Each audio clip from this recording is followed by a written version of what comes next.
حقیقي کامیابي کومه کامیابي ده؟ موږ تاسو کوم انسان ته کامیاب انسان ویلی شو؟ د کامیاب انسان تعریف څه کیدلی شي؟ راځئ زه تاسو ته دا په دغه څلورو مهمو خبرو کې واضحه کوم. ډېره ګټوره ویډیو ده، در سره لایک یې کوئ او کمنټ وکړئ د دې لپاره چې تر ډېرو خلکو پورې ورسیږي. اول مهمه خبره دا ده چې کامیاب انسان موږ او تاسو هغه انسان ته ویلی شو په حقیقت کې چې هغه هم دنیوي لحاظه انسان کامیاب وي او هم اخروي لحاظه. که چېرته یو انسان یوازې په دنیا کې کامیاب شو، یعنی پرمختګ یې وکړ او ډېر زیات مشهوره شو یا ډېره غټه چوکۍ لاسته راوړه او یا ډېر زیات مال پیدا کړ فقط دنیوي لحاظه، خو دا انسان مؤمن نه ده. دا انسان الله جل جلاله نه ده خوشحاله کړی. د دې انسان اړیکه له الله جل جلاله سره ورانه ده. دا د الله جل جلاله دښمن دی. نو دا انسان کامیاب انسان نشو. کامیاب انسان دا ده چې هم دنیوي لحاظه یو څه ناڅه ژوند یې ښه وي، په ژوند کې پرمختګ کړی وي، په ژوند کې دی چې د ښه مقام ولري، صحیح شوه، یو څه ناڅه لاسته راوړنې چې وروسته یې درته واضحه کوم هغه ولري، مال یې پیدا کړی وي، دنیوي لحاظه یعنې دا انسان څه ناڅه پرمختګ کړی وي، نو دې انسان ته مونږ کامیاب ویلی شو. د دې ترڅنګ د ده اړیکه هم له الله جل جلاله سره ښه وي او بهتره وي. یعنې په دین باندې روان وي، د نبي علیه الصلاة والسلام په نقش قدم باندې مخکې روان وي. دا انسان ګډوډ انسان نه وي. دا انسان داسې نه وي چې دنیا خو یې صحیح ده چې رانیولې ده خو آخرت ترې نه پاتې وي. کامیاب انسان په حقیقت کې هغه انسان ده چې هم دنیا څه ناڅه برابره کړې وي او هم د آخرت لپاره کار کوي. آخرت یې هیر نه وي. قرآن شریف کې هم الله جل جلاله فرمایي فمن زحزح عن النار، څوک چې له اور نه را بچ شو، وادخل الجنة فقد فاز، او جنت ته داخل شو، په حقیقت کې دغه انسان کامیاب شو. نو څوک چې آخرت کې کامیاب شو، آخرت کې څنګه انسان کامیابیږي چې دنیا کې کامیاب وي کنه، دنیا کې اړیکه له الله سره ښه وي، دنیا کې دی متدینه شخصیت وي، ښه انسان وي، ښه اخلاق ولري، ښه عقیده ولري، دی په دیني شیانو باندې عمل کړی وي، دین ته شا کړی نه وي، نو دا انسان الله جل جلاله فرمایي چې دا انسان کامیاب انسان ده. په دنیا کې د دې لپاره چې هغه حقیقي کامیابي ته ورسیږو، مهمه ده چې زموږ ستاسو اړیکې له یو بل سره ښې وي. که چېرته اړیکې زموږ ستاسو له یو بل سره خرابې وي، همیشه لپاره موږ تاسو په جنګ کې یو، په جنجال کې یو، یو د بل سره په لانجه کې یو، همیشه لپاره دښمنیانې وي، قیسې وي، لانجې وي، نو دا انسان په حقیقت کې کامیابه انسان نه ده. کامیاب انسان هغه ده چې د ده اړیکې له نورو خلکو سره ښې واوسېږي. که چېرته دی له خلکو سره ښه راشه درشه لري، د ده خلک پوښتنه کوي، دی هم خلکو کره ورځي او دی چې دا د یو بل سره په خوښۍ او په غمونو کې دی شریکه وي، په هر حالت کې دی خلک پیژني، خلک دته ارزښت ورکوي په دې دنیا کې، خلک ورسره مینه او محبت کوي، نو دا انسان کامیاب انسان. خو که یو انسان تکي تنها پاتې شو او دی همیشه لپاره له نورو خلکو سره کرکه ده، نفرت ده، د خلکو هم نه خوښېږي چې دته ورشي او د ده هم له خلکو سره چندانې جوړه نه ده، تنها ژوند کوي، نو دا انسان کامیاب انسان نه ده. موږ تاسو چې په دې دنیا کې ژوند کوو نو حتما به اړیکې جوړوو. اړیکې زموږ ستاسو په ژوند کې ډېرې مهمې دي.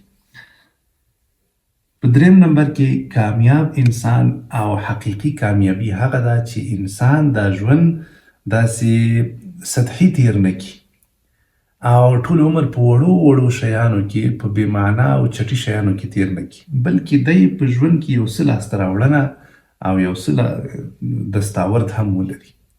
که ډېرې نه وي، یو څه ناڅه لاسته راوړنې خو باید ولري، یعنې د عادي انسانانو په څېر باندې ژوند ونه کړي، بلکې دی له ډېرو انسانانو څخه متفاوت واوسېږي، ښه کارونه وکړي په دې ژوند کې، داسې آثار پرېږدي چې حتی د ده له مرګ نه وروسته هم خلکو ته ګټه ورسېږي او له مرګ نه وروسته تر ډېره وخته پورې د خلکو دی په یاد وي. غټ غټ کارونه په ژوند کې وکړي، ځکه اسلام موږ تاسو تشویق کړي و دې ته چې باید موږ تاسو په ژوند کې غټ کارونه وکړو. حتی دعا کې هم اسلام موږ تاسو ته دا خبره کړې چې کله تاسو دعا غواړئ له الله جل جلاله نه، نو تاسو جنت فردوس وغواړئ، یعنې هغه ټولو کې لوړه مرتبه، اوچته مرتبه له الله جل جلاله نه وغواړئ. دا ولې ځکه چې اسلام موږ تاسو ته زړه راکوي، فکر راکوي چې د همیشه لپاره په کم شي باندې قناعت مه کوئ، بلکې لوی لوی کارونه، غټ غټ کارونه په خپل ژوند کې وکړئ، مهمو کارونو ته متوجه شي. نو حقیقت کې کامیاب انسان هغه ده چې له ډېرو خلکو متفاوت دی په ژوند کې داسې ښه کارونه وکړي چې د ټولو خلکو ته ښکاره شي. که ټولو خلکو ته نه وي، شاوخوا چې د کوم خلک دي ټول خلک یې ستاینه وکړي، تقدیر یې وکړي، عزت یې وکړي، او دی په ژوند کې ښه کارونه باید خلکو ته ښکاره کړي، لاسته راوړنې باید ولري. داسې نه چې عادي یو انسان وي، بس په یو طرف د ژوند کې اوسېږي، یو عادي ژوند وکړي، عادي واده وکړي، عادي په ژوند کې روزي وي او عادي ډول باندې بیا مړ شي، خبره ختمه. نه، دا انسان باید په ژوند کې غټ غټ کارونه وکړي او مسلمان باید لوی لاسته راوړنې په ژوند کې ولري. په اخره کې د دې ټولو خبرو خلاصه که زه تاسو ته ووایم، هغه دلته په دې ځای کې را خلاصه کېږي، او هغه دا ده چې موږ تاسو باید خوشحاله واوسېږو. که چېرته موږ تاسو په دنیا کې ډېر پرمختګ وکړو، ښې اړیکې هم ولرو، لاسته راوړنې هم وي، خو چې په اخره کې بیا موږ تاسو خفه یو، نو د دې ټولو شیانو فایده نشته.